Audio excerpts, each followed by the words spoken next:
기도하시겠습니다. 새로운 날, 새 아침을 주신 하나님, 감사와 찬송과 영광을 올려드립니다. 오늘도 기도로, 찬송으로, 말씀을 묵상함으로 하루를 시작하는 주의 자녀들에게 풍성한 은혜와 평강을 허락하여 주시옵소서. 걱정, 근심, 염려 다 주님께 맡기고 기도할 때에 다 떠나가게 하시고 마음의 기쁨과 감사와 소망으로 채워 주시옵소서. 하루 종일 우리와 동행해 주시기를 간절히 소망하며 예수 그리스도의 이름으로 기도 올리옵나이다. 아멘. 오늘 함께 묵상하실 말씀은 호세아 6장 1절부터 11절까지의 말씀입니다. 오라 우리가 여호와께로 돌아가자. 여호와께서 우리를 찢으셨으나 도로 낫게 하실 것이요 우리를 치셨으나 싸매어 주실 것임이라.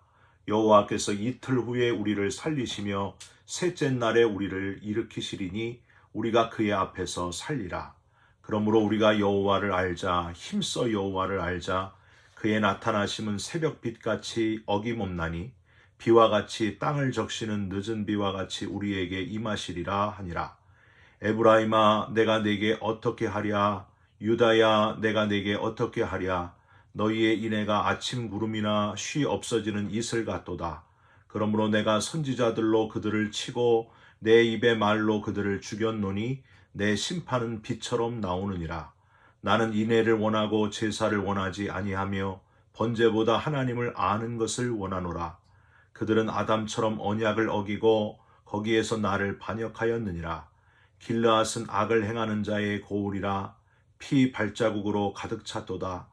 강도 떼가 사람을 기다림같이 제사장의 무리가 세겜길에서 살인하니 그들이 사악을 행하였느니라. 내가 이스라엘 집에서 가증한 일을 보았나니 거기서 에브라임은 음행하였고 이스라엘은 더럽혀졌느니라.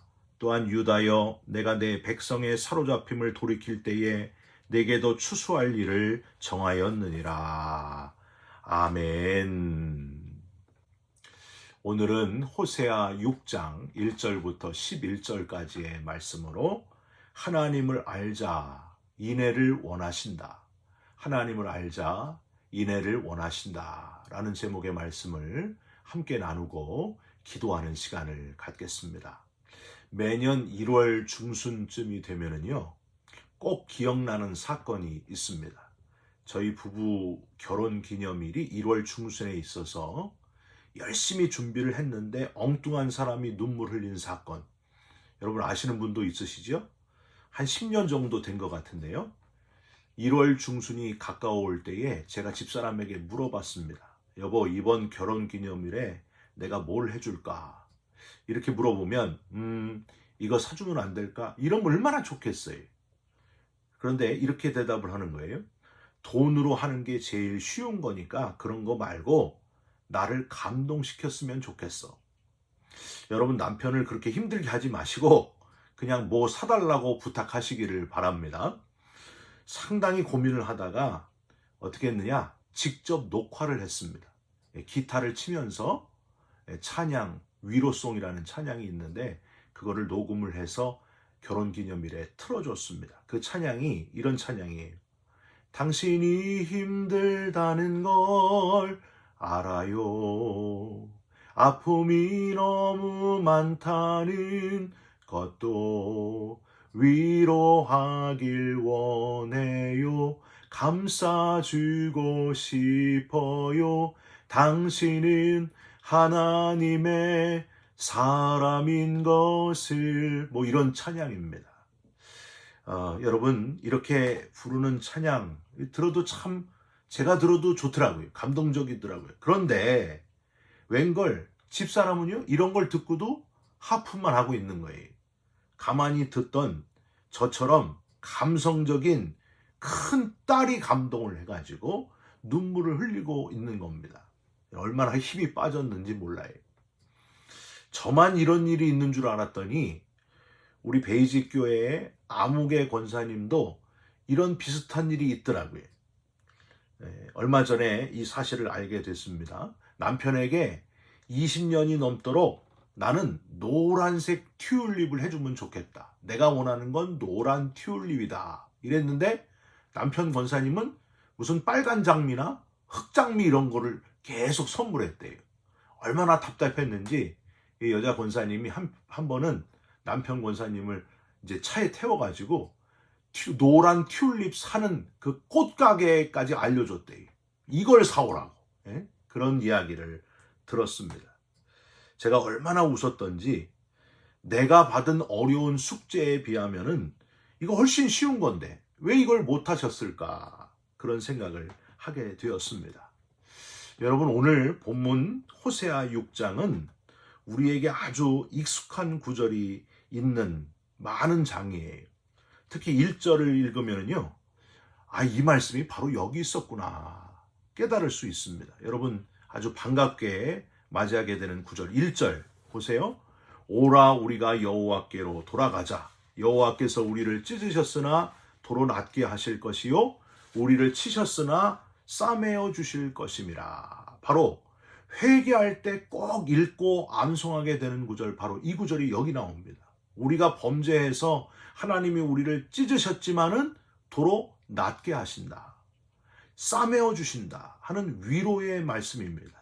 여러분 매 주일마다 예배 드리시면서 회개의 운동이 일어나시고 낫게 하시고 우리를 싸매어 주시는 하나님을 찬양하고 감사하는 주일 예배가 되시기를 주님의 이름으로 부탁드립니다.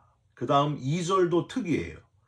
호세아서에서 메시아 되시는 예수님의 죽으심과 부활을 기억하게 하는 구절이 바로 호세아 6장 2절이에요. 한번 2절 보세요. 여호와께서 이틀 후에 우리를 살리시며 셋째 날에 우리를 일으키시리니 우리가 그의 앞에서 살리라. 이틀 후에, 셋째 날에 라는 표현은요, 그냥 2, 3일이면 우리를 회복시키신다, 한 두세 날이면 우리를 회복시킨다 그런 뜻이 아니고, 예수 그리스도께서 우리를 위해 죽으신 날이 언제입니까? 금요일 저녁이잖아요. 그리고 부활하신 날이 주일 아침 아닙니까? 그걸 뜻하는 표현이라는 거예요. 그래서 실제로는 이틀이고 날수로는 3일이다.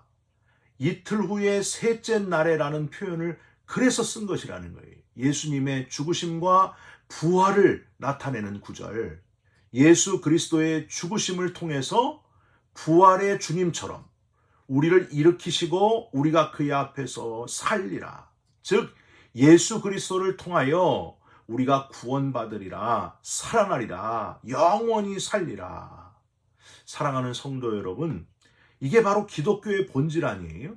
죽음을 이기시고 부활하신, 사흘 만에 부활하신 예수 그리스도, 그분을 통해서 우리가 구원받게 되었고 영원히 사는 영생을 얻게 되었습니다. 부활의 특권을 얻게 되었습니다.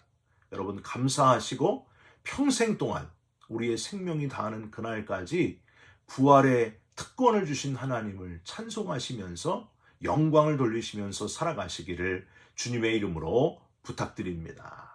이렇게 1절과 2절만 해도 기독교의 본질을 찾을 수 있어서 설교를 여기서 그냥 끝마쳐도 좋은데, 사실 이 호세아서는요 1장부터 3장까지는 호세아 개인 가정 이야기를 통해서 하나님이 하나님의 사랑을 비유로 말씀하신 부분이고요, 4장 1절부터는요 구조적으로 8편의 설교로 전체가 이루어져 있다, 이렇게 표현할 수 있습니다.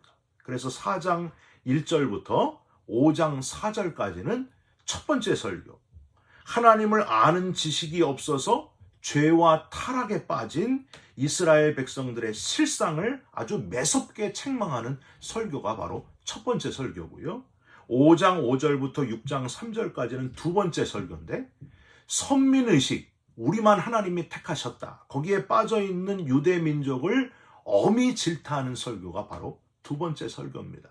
선민의식에 빠진 유대 민족들이여 회개하라, 회개하고 여호와께로 돌아가자, 낫게 하시고 싸매어 주시리라.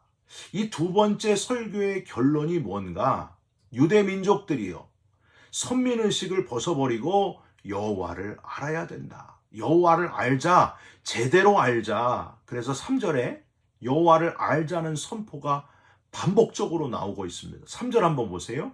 그러므로 우리가 여호와를 알자. 힘써 여호와를 알자. 그의 나타나심은 새벽빛같이 어김없나니 비와 같이 땅을 적시는 늦은 비와 같이 우리에게 임하시리라 하니라. 그냥 우리만 택함 받은 민족이라는 착각을 내려놓고 빨리 제대로 여호와를 알아야 된다. 여호와를 알자. 사랑하는 성도 여러분, 혹시 내가 교회 30년, 50년 넘게 다녔는데 나만큼 하나님을 아는 사람이 어딨어? 하면서 너무 자신감만 가지고 있는 분들이 있습니까? 여러분, 먼저 된 자가 나중되고 나중된 자가 먼저 된다 그랬어요. 겸손히 다시 마음을 집중해서 힘써 여호와를 아는 자가 되시기를 주님의 이름으로 부탁드립니다. 6장 4절부터 시작하는 세 번째 설교는요, 메시지가 아주 분명합니다. 너희들의 인애, 너희들이 생각하는 인애가 아니라 나의 인애, 하나님의 뜻을, 하나님의 인애를 깨달아야 된다. 그 메시지를 선포하고 있습니다. 4절 한번 보세요. 끝에 너희의 인애가 아침 구름이나 쉬 없어지는 이슬 같도다. 너희들이 생각하는 인애, 헤세드는 뭔가 잘못됐다. 너희들의 인애는 아침 구름처럼 이슬처럼 잠깐 아침에만 반짝 보이고 금방 없어지는, 사라지는 유한하고 허무한 그런 인애다. 아니, 유대인들이 정성을 다해서 하나님께 제사하고 하나님께 대한 사랑을 표현하는 그들의 인애가 뭐가 잘못되었는가? 6절을 한번 보세요. 나는 인애를 원하고 제사를 원하지 아니하며 번제보다 하나님을 아는 것을 원하노라. 즉 선민 이스라엘 백성들, 즉 우리가 생각하고 멋지다, 최고다 이렇게 생각하는 번제로, 눈에 보이는 무엇인가로 제사하면서 하나님을 사랑합니다, 감사합니다 이렇게 표현을 하는데 그게 아니라는 거예요. 나는 번제보다 하나님을 아는 것, 즉 내가 원하는 게 뭔지를 좀 제대로 알아라. 너희들은 지금 헛다리 짚고 있다. 내가 뭘 원하는지 알고 나를 감동시켜라. 나는 빨간 장미, 흑장미가 아니라 노란 튤립을 원한다. 내가 원하는 건 따로 있다. 그 메시지가 여기 담겨져 있다는 거예요. 여러분, 도대체 하나님이 원하시는 게 뭘까요? 하나님을 아는 것은 도대체 무엇일까요? 다윗이 하나님의 언약궤를 다윗성으로 옮겨오는 그때를 생각해 보면요, 하나님이 원하시는 것을 어느 정도 우리가 파악할 수 있습니다. 다윗은 하나님의 언약궤, 하나님의 임재를 상징하는 법궤를 옮길 때에 어떻게 했어요? 새 수레에, 새로 만든 수레에 새 소들이 끄는 그런 상태로 하나님의 언약궤를 옮겼습니다. 어떻게 됩니까? 나곤의 타작마당에서 이게 덜컹, 돌부리에 걸렸는데 덜컹 하니까 소들이 뛰면서 그 하나님의 언약궤가 쏠려가지고 넘어질 뻔했어요. 그러니까 우사라는 사람이 그 하나님의 언약궤를 딱 건드리지 않습니까? 그 자리에서 우사가 죽게 됩니다. 이게 아니구나. 다윗이 깨닫게 되죠. 새 것, 최고의 것, 내가 생각하기에 비싸고 번지르르하고 멋지고 고귀한 것으로 하려고 했는데 이게 아니구나. 하나님이 원하시는 게 따로 있구나. 그래서 언약궤를 오베데돔의 집으로 옮겼다가 몇 달 후에 다시 제대로 레위 자손 중에 고앗 자손들이 하나님의 언약궤를 어깨에 메고 다윗성으로 메어 오지 않습니까? 제대로 된 방법으로, 하나님이 원하시는 방법으로 하나님의 언약궤가 다윗성으로 들어올 때 다윗이 어떻게 합니까? 내가 여호와 앞에서 뛰놀리라. 옷이 벗어지는 줄도 모르고 마음껏 하나님을 찬양하고 기뻐하고 좋아하고 그런 모습을 우리는 기억할 수 있습니다. 여러분, 다윗이 옷이 벗어질 정도로 춤을 췄다 하는 거에서 우리는 하나님이 원하시는 것을 파악할 수 있습니다. 하나님이 뭘 원하시는가? 하나님을 아는 것이 무엇인가? 힌트가 거기 있다는 거예요. 뭡니까? 우리의 마음을 원하신다. 우리의 마음 중심을 원하신다. 왕으로서의 채통보다 어떤 형식적인 것보다, 눈에 보이는 사람에게 보이려고 하는 그런 형식적인 것보다 인간이 생각하는 최고의 것이 아니라 하나님께 우선순위를 두는 것. 하나님 외에는 다른 것 필요 없습니다. 하나님이 내게 전부입니다. 하나님은 나의 최고이십니다. 우리의 마음을 원하시는 하나님.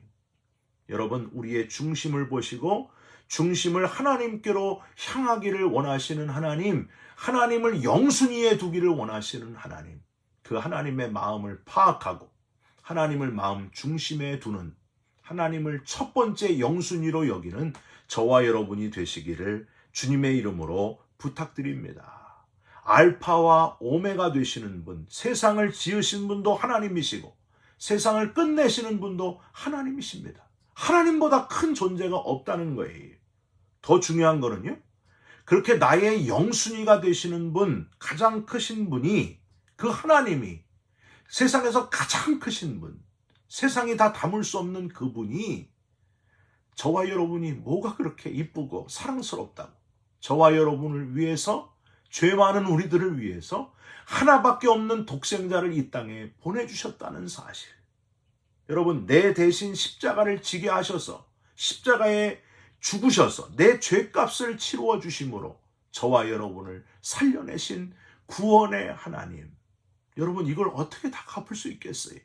영생을 주시고 부활의 나라에 들어갈 특권까지 주신 하나님. 여러분, 이게 얼마나 큰지, 이 사랑이 얼마나 큰지 성경은 뭐라고 표현합니까? 1만 달란트 빚진 자다. 우리가 바로 그런 자다 표현하고 있어요. 이게 무슨 표현입니까? 1만 달란트는요, 당시의 최고의 그 돈의 가장 높은 숫자의 개념이에요. 최고의 것, 아무리 돈을 다 주어도 갚을 수 없는 그 엄청난 사랑을 우리에게 주셨다는 거예요. 목숨을 내어주신 사랑, 돈으로 계산이 안 되는 너무 큰 빚을 진 사람들이 바로 저와 여러분들입니다. 여러분, 다른 게 아니라 하나님이 뭘 원하신다? 인애를 원하신다. 마음을 하나님께 첫 번째로 두기를 원하신다. 번제가 아니고 눈에 보이는 뭔가가 아니고 하나님을 마음에 두는 걸 원하신다. 하나님이 마음에 없는 사람들이 우리 주위에 얼마나 많은지 모릅니다. 그들에게 전해야 됩니다. 꼭 전해야 됩니다. 하나님이 원하시는 것은 인애를 원하신다. 하나님을 마음에 두는 자를 원하신다. 열심히 전하시면서 하나님을 기쁘시게 하면서 살아가는 저와 여러분들이 되시기를 주님의 이름으로 축원드립니다. 기도하겠습니다. 하나님, 힘써 여호와를 알기를 원합니다. 날 위해 생명까지 내어주신 그 넓고 크고 깊은 사랑을 우리가 어떻게 다 알고 갚을 수 있겠습니까? 잊지 않게 하여 주시옵소서. 전하게 하여 주시옵소서. 낙심하지 않게 하여 주옵소서. 한눈 팔지 않게 하여 주옵소서. 마음과 뜻과 정성을 들이며 살아가게 하여 주옵소서. 나의 삶의 영순위가 바로 하나님이심을 고백하면서 살게 하여 주옵소서. 예수 그리스도의 이름으로 기도 올리옵나이다. 아멘. 하늘에 계신 우리 아버지여, 이름이 거룩히 여김을 받으시오며 나라가 임하옵시며 뜻이 하늘에서 이룬 것 같이 땅에서도 이루어지이다. 오늘 우리에게 일용할 양식을 주옵시고 우리가 우리에게 죄진 자를 사하여 준 것 같이 우리 죄를 사하여 주옵시고 우리를 시험에 들게 하지 마옵시고 다만 악에서 구하옵소서. 나라와 권세와 영광이 아버지께 영원히 있사옵나이다. 아멘. 사랑하는 성도 여러분, 하나님을 힘써 아는 자가 되시기를 바랍니다. 인애를 원하시는 하나님, 하나님께 우리의 마음을 드리면서 사시길 바랍니다. 여러분 사랑합니다. 축복합니다. 감사합니다.